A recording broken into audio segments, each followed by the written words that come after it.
la mujer que me saludó desde la quebrada.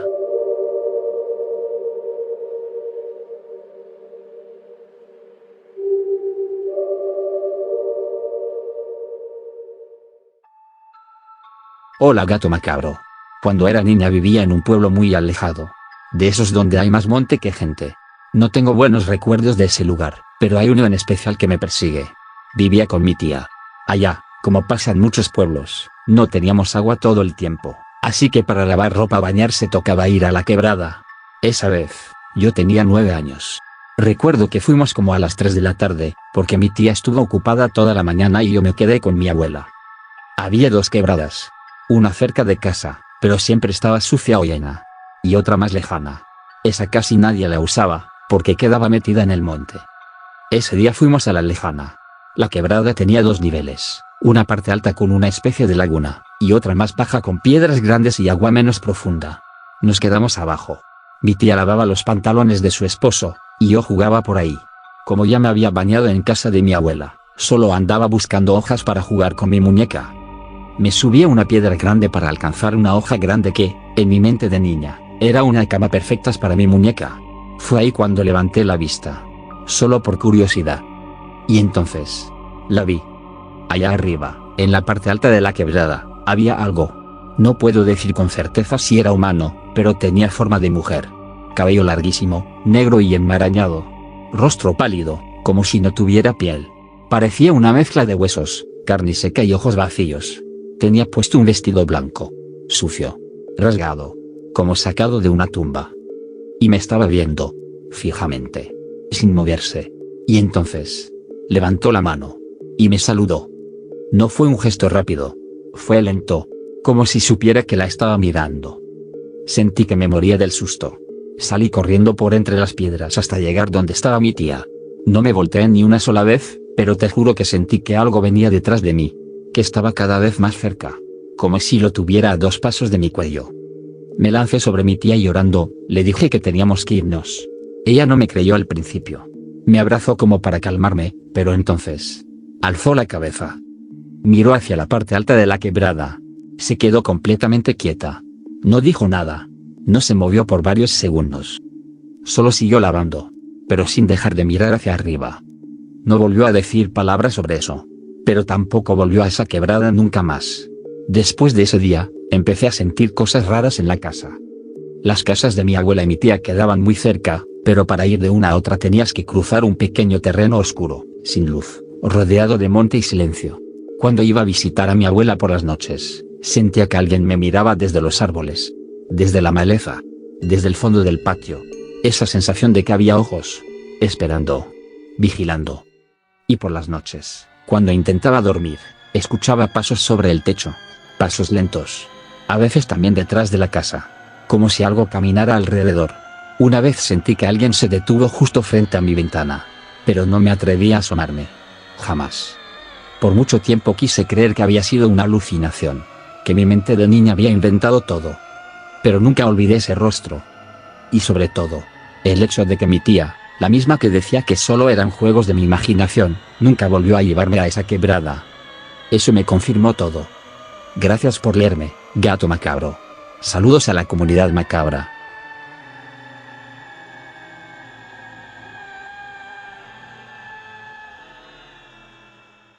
El perro que me observaba desde la silla.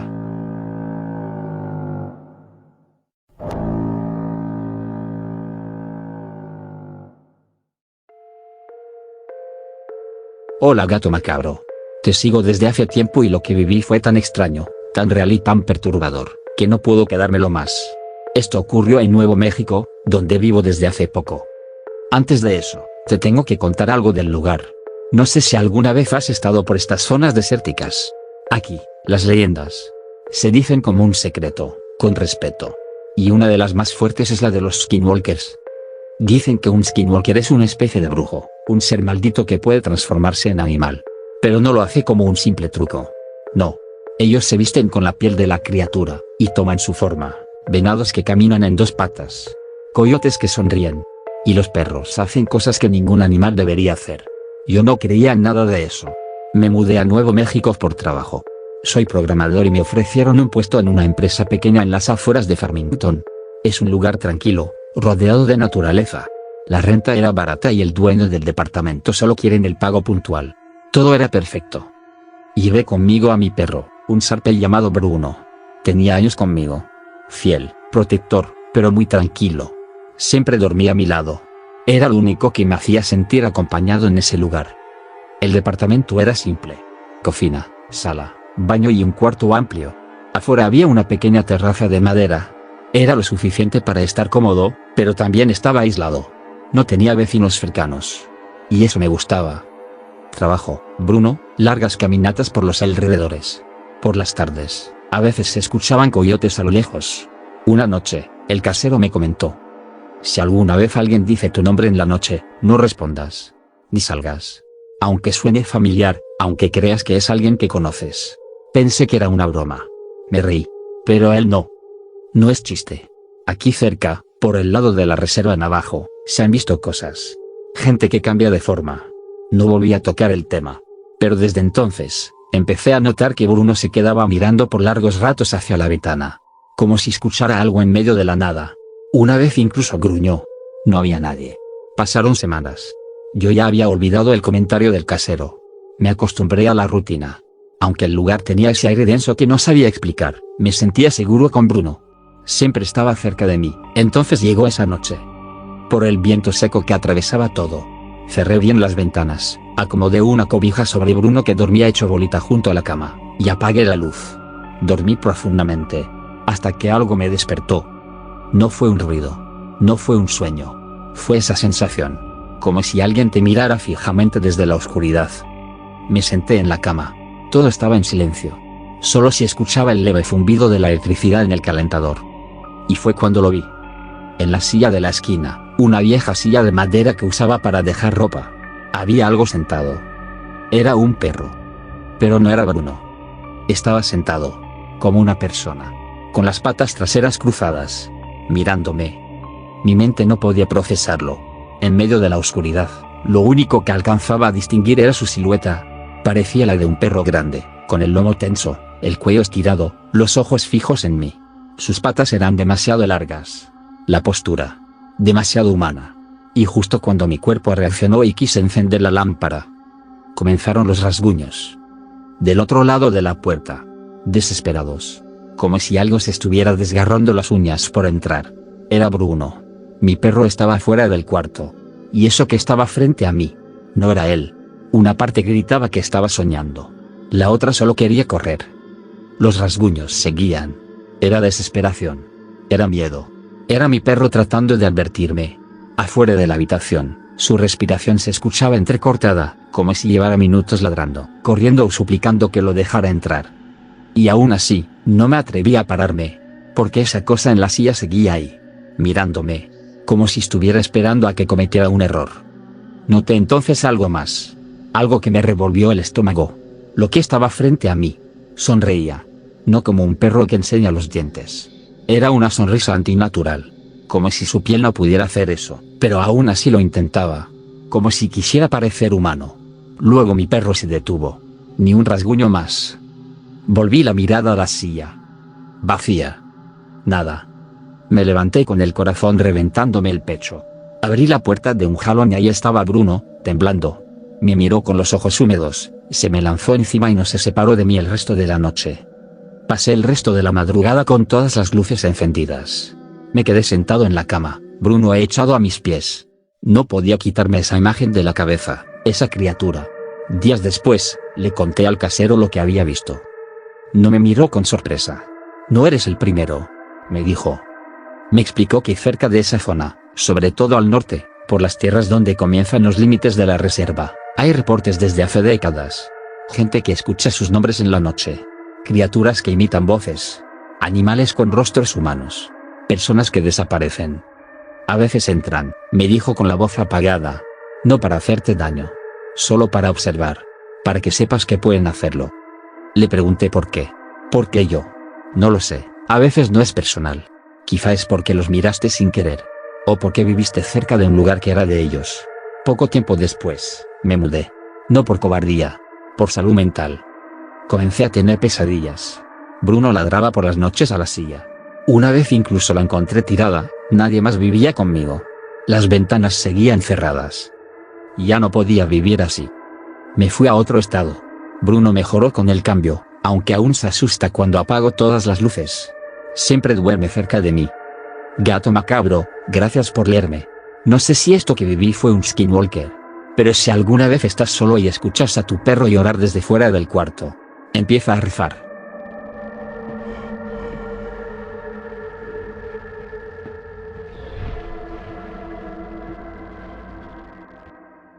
Metraje perturbador en DVD pirata.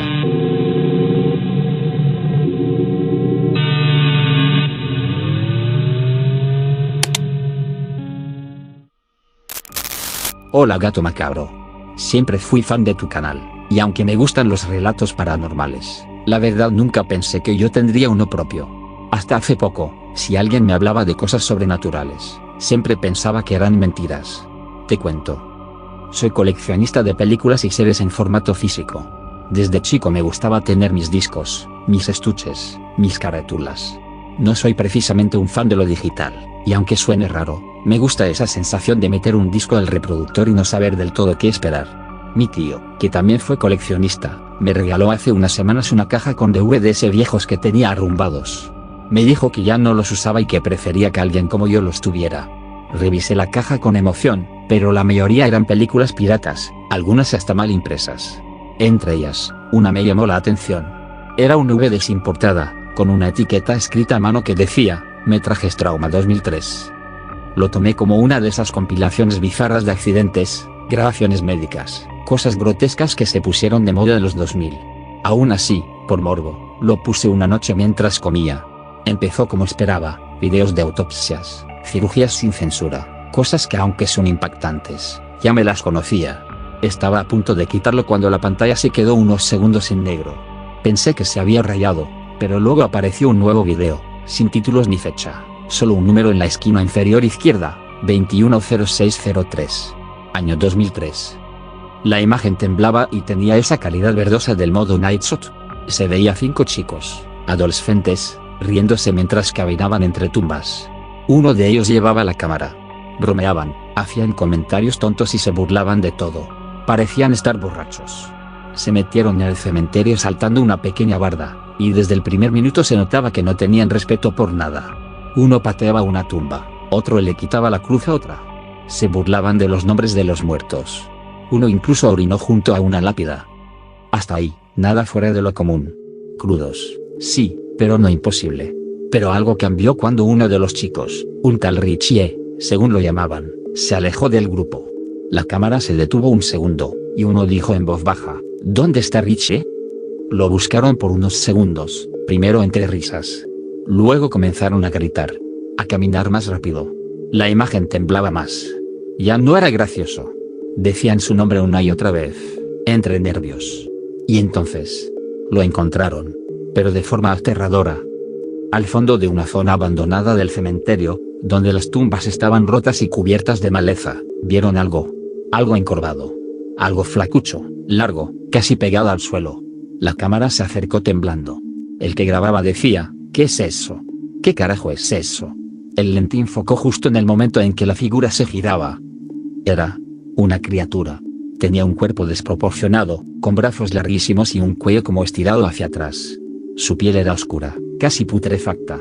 En su boca, lo juro, colgaban restos de algo. De alguien. ¿De Richie? Uno de los chicos gritó con una voz tan real que me dio escalofríos. La criatura se paró en 2 patas. Y gritó también. No era humano. Su grito fuera de tono, a un volumen insoportable. Los chicos corrieron. La cámara temblaba tanto que solo se veían luces y sombras. Pero se escuchaban las pisadas, los gritos, el miedo real. Uno por uno. Fueron decayendo. Literalmente. El video mostraba en una toma como a uno le aplastaron la cabeza contra una lápida. El sonido. El crujido. No era editado. Otro fue alcanzado detrás de un mausoleo. Se escuchó un golpe seco y luego un gemido corto. El camarógrafo seguía corriendo, hasta que cayó. La cámara quedó tirada en el suelo, con el Night Shot activado. Solo se veían sus pies. Y la figura acercándose.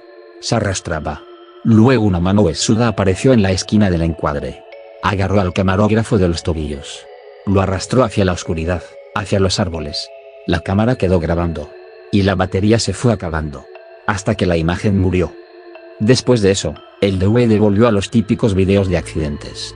Pero yo ya no era el mismo. Me levanté sudando. Lo que vi no era ficción. Era demasiado sucio, demasiado torpe para ser actuado. Era real. Pasé semanas con eso en la cabeza. Hasta que decidí intentar digitalizarlo. Compré un capturador de video y pasé el metraje a mi disco duro. Pero no he podido verlo de nuevo. Algo pasa cuando intento reproducirlo. La computadora se congela. El audio se distorsiona. Como si el archivo estuviera corrupto. Gato macabro, no sé qué viste tú en tus investigaciones, pero yo creo que encontré una grabación maldita. No sé si esos chicos alguna vez fueron reportados como desaparecidos. No sé si el cementerio está en México, en Estados Unidos, o en algún otro lado. Solo sé que lo que vi ahí no era humano. Prometo mandarte el metraje si logro estabilizar el archivo. Pero si algo me pasa, ya sabes lo que vi. Saludos, y ojalá puedas compartir mi historia. Para que si alguien más ha visto algo parecido, me lo diga. O me advierta.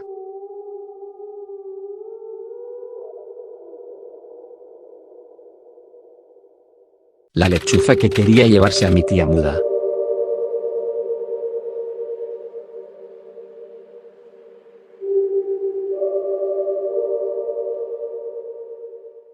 Hola, gato macabro. Te escribo porque soy fanática de tu canal. Desde que encontré tu cuenta, he visto todos tus videos. Esta historia que te contaré no es mía, es de mi abuela, pero me la contó mi mamá, quien la vivió en carne propia. Me llamo Alexandra y soy de Oaxaca. La historia que te quiero contar hoy es sobre un hecho que vivió mi abuela hace unos años, pero que ha marcado a mi familia. Antes de que yo naciera, mi mamá y mi papá vivían en la misma casa que mis abuelos paternos. Una tarde, mi abuela recibió una llamada donde le avisaban que habían visto a mi abuelo en el carro con otra mujer. Lo primero que hizo mi abuela fue tomar el otro coche e ir a la dirección que le dieron. No tardó mucho en ver el auto de mi abuelo estacionado en casa del amante. Te resumiré lo que sucedió. Mi abuela se agarró a golpes con la mujer y la amenazó, diciéndole que no se acercara a mi abuelo. Pasaron unas semanas y fue entonces cuando la oscuridad llegó a la casa. Mis abuelos tenían un negocio de zapatos que, donde yo vivo, era muy exitoso. Ellos vendían los zapatos a crédito y la gente los buscaba mucho, de ahí mi abuelo conoció a esa mujer. Regresando al tema, fue una tarde cuando dos personas, una mujer y un hombre, llegaron a la casa diciendo que mi tío, tengo dos tíos y una tía, les había comentado que mi abuela necesitaba ayudantes, uno para la casa y otro para el negocio. La mujer se quedó en la cocina, ya que ellos les daban de comer a los trabajadores y a mi familia en la misma mesa, por lo cual necesitaban hacer mucha comida. El hombre, por su parte, empezó a acompañar a mi tío a las rutas de venta y también a cobrar el dinero. Después de que ellos llegaron, todo cambió. Mi abuela ya no era la misma, su mirada perdida delataba que no estaba bien, aunque ella lo negara. Empezó a perder peso y cabello. Cuando llegaba la noche, el ambiente se volvía denso, pesado y una vibra rara se sentía en la casa. Una casa de 3 pisos con un total de 5 cuartos. A las 3 de la mañana exactas, alguien tocaba cada puerta, las ventanas se azotaban, las luces se apagaban solas, y la televisión se prendía sola. En esos tiempos, pasaba un programa llamado E-Man, el cual tenía como enemigo a Skeletor. La televisión se encendía sola justo cuando él aparecía en pantalla, y únicamente se prendía cuando ese personaje salía, para luego apagarse sola. Mi mamá, en más de una ocasión, tuvo que salir a intentar apagar la tele, pero cuando se acercaba, esta se apagaba sola. Eso no era lo más macabro. Cuando uno iba al baño solo por la noche, te tocaban la puerta 3 veces. Si no había respuesta después de los 3 toques, un golpeteo inquietante sacudía la puerta, como si alguien con prisa estuviera detrás. Esto ocurrió por casi 2 meses. Los domingos, mi abuela iba a misa y justo al mediodía se desmayaba y empezaba a gritar desesperadamente. Cuando despertaba, decía que el rosario la quemaba, al igual que sus pulseras y su anillo de plata, dejándole unas marcas horribles. Dejó de comer y se volvió más agresiva, insultaba a todo el que la mirara. Se encerraba en su cuarto a llorar por horas porque no sabía qué le pasaba.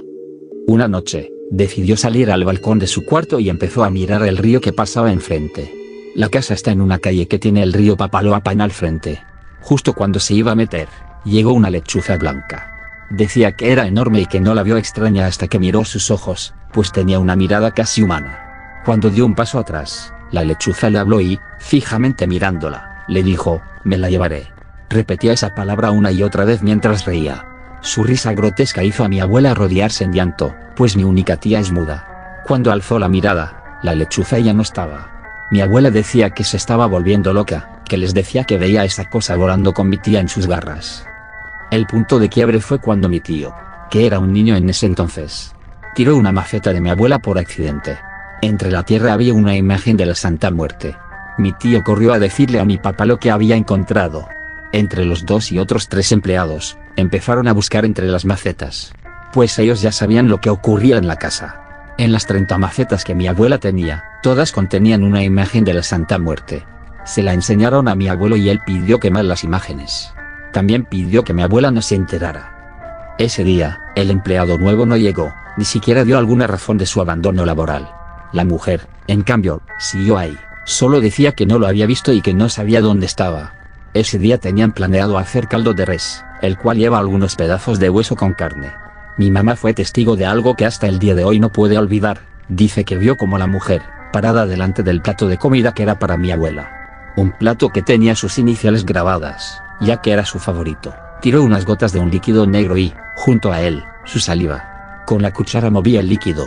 Fue ahí que mi mamá empezó a gritarle a mi papá que viniera rápido a la cocina. Cuando ambos llegaron, la mujer ya se había salido por la puerta de atrás. Nunca más la volvieron a ver, pero en la mesa había dejado la botella donde minutos antes había tirado el líquido negro. Mi mamá dice que la botella estaba casi vacía. Mis tíos le pidieron al padre de la iglesia que fuera a la casa, pues necesitaban ayuda con mi abuela y con todo lo malo que había en casa. Cuando el padre llegó, mi abuela se desmayó y sus ojos se pusieron en blanco. El padre, a gritos, repetía un versículo y tiraba agua bendita. Entre todos la sujetaron, ya que quería huir de donde estaba el padre. Parecía un exorcismo. Cuando mi abuela recobró la conciencia, empezó a vomitar algo negro que olía podrido y muerto. La llevaron a su cama esperando una mejoría. Unas 2 horas después, mi mamá subió al cuarto y ella ya no estaba. Unos niños llegaron corriendo a gritarles que habían visto a mi abuela caminando descalza y con una mirada perdida. Mi mamá, en compañía de mi tía, salieron, pero cuando se dieron cuenta, ella ya no estaba a la vista. Dieron aviso a mi abuelo, tíos y trabajadores de la desaparición de mi abuela. Todos recorrieron las zonas más cercanas y más lejanas de la casa, no había pistas ni huellas de dónde podría estar. 2 días después, el hermano de mi abuela le marcó a mi abuelo, avisándole que mi abuela estaba en su casa. Todos subieron a los coches y condujeron hasta allá. ¿Cómo era posible que ella estuviera ahí? Mi abuela caminó 213 kilómetros desde su casa hasta la casa de su hermano. La hallaron hablando sola, le dieron agua y comida, pero se negó. De regreso a su casa, pedía a gritos que no quería entrar, que ahí era donde ella volvería a tener esa cosa dentro. La llevaron a la iglesia, estuvieron ahí toda la noche orando y pidiendo por la sanación de mi abuela. El padre les dio permiso de estar ahí porque entendía la situación y juntos oraron. Unas semanas después, mi abuela volvió a ser la misma. Ya comía más, ya sonría más, ya hablaba más. Cuando todos pensábamos que las cosas mejorarían para bien, la mujer que había sido la amante de mi abuelo llegó a la casa a gritar. ¿Cómo era posible que mi abuela siguiera viva? Que ella la había trabajado mucho para solamente destruir su brujería con visitar una iglesia, y que se iba a arrepentir por quitarle a mi abuelo. Después de eso, el miedo continuó, pero mi abuela no dejó de ir a misa. Ya no se desmayaba, ya no la quemaba el rosario. El poder de Dios pudo contra todo mal. Lastimosamente, mis abuelos siguen juntos. Si te soy sincera, gato macabro, hubiera dado todo para que mi abuela no viviera eso, y menos por culpa de un hombre. Esta es la historia de cómo mi abuela sobrevivió a la brujería de una mujer cegada por la codicia, pues ella quería lo que mi abuela tenía: casas, coches, negocios y algunas joyerías costosas, pero Dios se interpuso en su malvado plan. Mis abuelos apenas cumplieron 40 años juntos. Si preguntas qué pasó con las 2 personas que llegaron a trabajar, nunca más volvieron a verlos. Mi familia cree que ni siquiera tenían nombres reales. Obviamente, ellos fueron de quienes sembraron el terror desde dentro y esa mujer tuvo el trabajo más fácil, por así decirlo. Gracias por leer esto, gato macabro. Tengo más historias y espero poder contarlas pronto. Saludos y que siempre puedas dormir bien.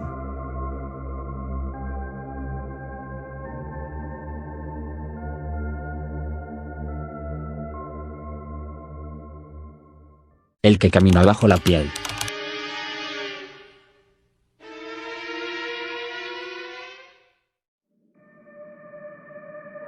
Hola, gato macabro. Soy de San Agustín Tlaxiaca, allá por Hidalgo. No me gusta hablar de esto, pero desde que sigo este canal he visto que hay gente que ha vivido cosas similares. Lo mío pasó hace unos 12 años, aquí mismo, en Tlaxiaca. Yo tenía 19 y trabajaba con mi tío Lorenzo en el campo. El ejido está a unos 20 minutos del pueblo, por camino de terracería. Allá sembrábamos maíz y cuidábamos unas vacas. Todo empezó una tarde de junio, cuando Lorenzo me dijo que alguien estaba entrando al terreno por las noches. Al principio creíamos que era un coyote o ladrones de ganado, pero los perros no ladraban. Solo al amanecer encontrábamos huellas. No eran de vaca ni de perro. Eran raras, como de un animal que caminaba en dos patas, pero descalzo, con dedos largos. Una noche decidimos quedarnos a cuidar. Nos fuimos con linternas, machete y café. La noche estaba tranquila. Solo se oía el grillo. Como a la 1 de la mañana, los perros se pararon de golpe. Sin ladrar y sigilosos se acercaron poco a poco rumbo al monte. En eso se oyó un sonido, como ramas secas partiéndose. Lorenzo me hizo señas. Caminamos despacio detrás de ellos. Yo tenía el machete en la mano, pero las piernas me temblaban. Nos acercamos a la cerca, nos agachamos al escuchar más ramas secas. Ahí, entre los matorrales, vimos una silueta, alta, encorvada. No puedo describirla bien porque estaba a contraluz, pero algo tenía raro. Parecía un hombre muy alto y corpulento. Pero al darle un poco la luz en la cara, vimos que tenía un aspecto siniestro. La piel le colgaba en pliegues, como si no la ajustara bien. Nos asustamos mucho. Yo intenté no gritar ni moverme, pero mi respiración agitada sí se escuchaba. Eso provocó que esa cosa volteara hacia nuestra dirección. Lo hizo sin mover el cuerpo, solo giró la cabeza. Pero no nos veíamos ya que estábamos a gatas. Nos quedamos quietos y mi tío me hizo la seña de silencio con el dedo. Regresó la cabeza como si ya fuera a avanzar. En eso de los nervios sin querer moví el machete contra una rama. No se escuchó mucho pero sí lo suficiente como para que eso se diera cuenta. Esta vez no solo volteó la cabeza sino todo el torso, avanzó como 2 pasos hacia nosotros y, en eso salieron mis perros ladrando y rodeándolo. Lorenzo me hizo señas de irnos corriendo. Nos fuimos y nuestros perros fueron detrás de nosotros. Gracias a ellos podemos contarlo. Nos regresamos a la casa muy asustados y por la mañana, ya cuando había salido el sol decidimos ir a revisar. En la tierra quedaron huellas profundas, pero no eran de pies normales. Tenían forma humana, pero con garras. Mi tío Lorenzo fue a hablar con don Cayetano. Le contó lo que vimos. Don Cayetano no se sorprendió. Solo dijo, ya regresó. Hace años vino, cuando yo era joven. Se lleva lo que quiere del campo. No le gusta que lo vean. Cuídense.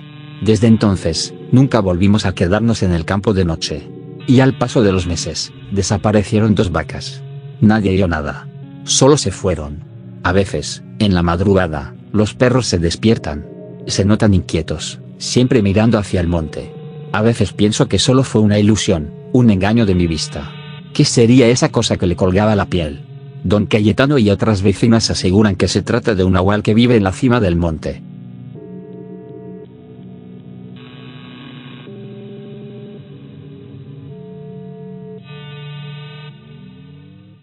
La anciana del guajolote.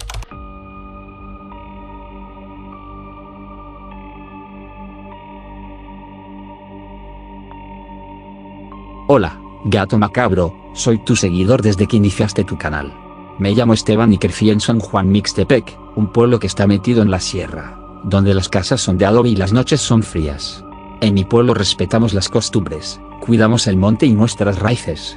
Lo que te voy a platicar sucedió hace ya bastantes ayeres, cuando tenía como 10 años. Vivíamos en un terreno extenso con una casa grande que estaba justo en medio. La parte trasera daba hacia el monte y la manteníamos abierta, ya que teníamos muchos animales y salían a pastar.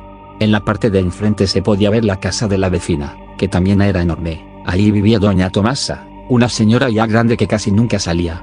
Decían que había sido partera, que sabía de hierbas y remedios, pero también que hablaba sola y tenía costumbres raras. Vivía con varios animales, especialmente con guajolotes. Había uno, un macho negro, que era diferente. Nadie lo había visto caminar en el día, pero en las noches lo veíamos arriba del gallinero. Mis padres siempre me decían que no pasara cerca de su casa de noche. Que si veía al guajolote, no lo mirara mucho. Yo no entendía, pensaba que exageraban. Una noche salí a buscar a una de nuestras cabras que no había vuelto del monte. Era tarde, el cielo ya estaba oscuro. Llevaba una linterna y caminaba por el sendero que pasa detrás de la casa de doña Tomasa. De pronto, Sentí que algo me observaba. Alcé la luz y ahí estaba, el guajolote, en el gallinero. Parecía que me observaba. Entonces, recordé que me habían dicho que no lo viera y apresuré el paso. Seguí avanzando y me dio por voltear, porque sentía que me iba siguiendo. Pero se había quedado justo donde lo vi. Volví a mi casa y me quedé con una sensación realmente extraña. La siguiente noche, tuve curiosidad y me asomé por la ventana para ver si lo veía, pero no estaba. Entonces salí al patio trasero, como si alguien me hubiera dicho que lo hiciera. El guajolote estaba frente a nuestra casa, como si viniera del monte, y cuando nos vimos se detuvo. Parecía retador. Quise rodearlo, pero al dar un paso, el guajolote se giró, de forma lenta, y extendió las alas. En ese momento se escuchó un quejido, como si un anciano se quejara de dolor. No salía del ave, sino del aire mismo. Corrí. Cuando entré a casa, fui con mi abuela y le conté lo que pasó. Mi abuela me calló. Me dijo que no lo repitiera, que había gente que lo había visto y que cuando escucharon lo mismo, después desaparecían. Eso me hizo que me quedara con miedo varios días, temía que algo me pasara. Mi mamá y mi abuela me limpiaron con huevos de gallina y hierbas. Prendían una rueda de lumbre y me paraba en medio. Rezaban por mí. Lo hicieron por 7 días seguidos. Pasaron como 2 semanas, cuando ya me sentía un poco tranquilo. Una noche, los perros del pueblo empezaron a aullar como si olieran o vieran algo, pero al revisar no había nada. Al día siguiente, se corrió la voz de que un campesino, don Marcos, había encontrado plumas negras y rastros de sangre cerca de su milpa. También decía que había visto a alguien agachado entre las macas, pero cuando alumbró, no había nadie. Solo el guajolote, que lo miraba desde una rama baja. La tensión en el pueblo creció. Algunos comenzaron a poner cruces de palma en sus corrales. Otros quemaban copal frente a sus casas. Y doña Tomasa. Ella parecía ajena a todo. Se la veía por las tardes, sentada en su patio junto a ese guajolote. Una tarde, mi madre me envió a dejar tortillas a la casa de doña Tomasa. Ella vivía sola, y pese a todo, los vecinos seguían ayudándola. Cuando llegué, la puerta estaba entreabierta. Toqué, pero nadie respondió. Entré, y el interior olía a tierra húmeda y cera derretida. Y sobre una mesa, había un guaje lleno de líquido oscuro y figuras hechas con hojas secas colgando del techo. La encontré en el patio. Estaba de espaldas, encorvada, murmurando algo ilegible. El guajolote negro estaba a su lado. Ella le acariciaba el lomo, pero su mano temblaba. De pronto, se detuvo, como si supiera que la observaba. ¿Ya viniste, mijo?, dijo sin voltearse. Le extendí las tortillas, y ella las tomó sin agradecer. Luego volteó y me miró directo a los ojos. Al sonreírme sus encías estaban manchadas de algo oscuro. Me dio miedo y salí de la casa sin decir nada. Esa noche, un viento fuerte sacudió el pueblo. Los techos crujían, y algunos animales se soltaron de sus amarras. Mi padre y yo salimos a asegurarlos, y fue entonces cuando lo vimos, sobre el tejado de la casa de doña Tomasa, un guajolote enorme, con las alas extendidas, miraba hacia el monte. A pesar de que estaba de espaldas tenía un aspecto diferente, parecía que tenía patas humanas pero cubiertas de plumas. No estábamos seguros. Mi papá me dijo que lo mejor era regresar adentro, ya que no era seguro estar afuera. Después de unos minutos, escuchamos a los animales alborotados, como si se estuvieran peleando. Nos asomamos por la venta y en medio de la noche vimos a esa cosa que más que guajolote, parecía una persona. Mi papá tomó su arma y salió, desde la puerta le apuntó y le atinó. Esa cosa lanzó un grito, intentó volar pero no podía. Mi papá me dijo que trajera la lámpara, que nos acercáramos con cuidado. Yo moría de miedo pero al estar con él me daba valentía. Al estar frente a eso, vimos que se movía lentamente y lanzaba alaridos como cuando una persona está sufriendo. Mi papá le dio la vuelta y sus ojos se veían raro, me di cuenta que los conocía, se parecían a los de doña Tomasa. Me espanté y mi papá se lo llevó arrastrando a otro gallinero vacío. Me dijo que por la mañana volveríamos. Pero casi cuando mi papá estaba cerrando el gallinero, el guajolote salió volando, en un aleteo lento y pesado. Y aún así logró desaparecer en la oscuridad. No podíamos creer lo que pasó. Nos metimos a la casa. No nos atrevimos a hablar de lo que vimos esa noche. A la mañana siguiente, la casa de doña Tomasa estaba vacía. Nadie la volvió a ver. En el patio, solo quedaban las plumas negras y el guajolote roto, derramando líquido oscuro. Nadie entró a recoger nada. La casa quedó abandonada. Pasaron los años. El monte creció alrededor de esa casa. Algunos juran que en ciertas madrugadas, se escucha el aleteo lento de un ave enorme, y que si miras al techo de la vieja casa, ves a un guajolote negro, con ojos que recuerdan.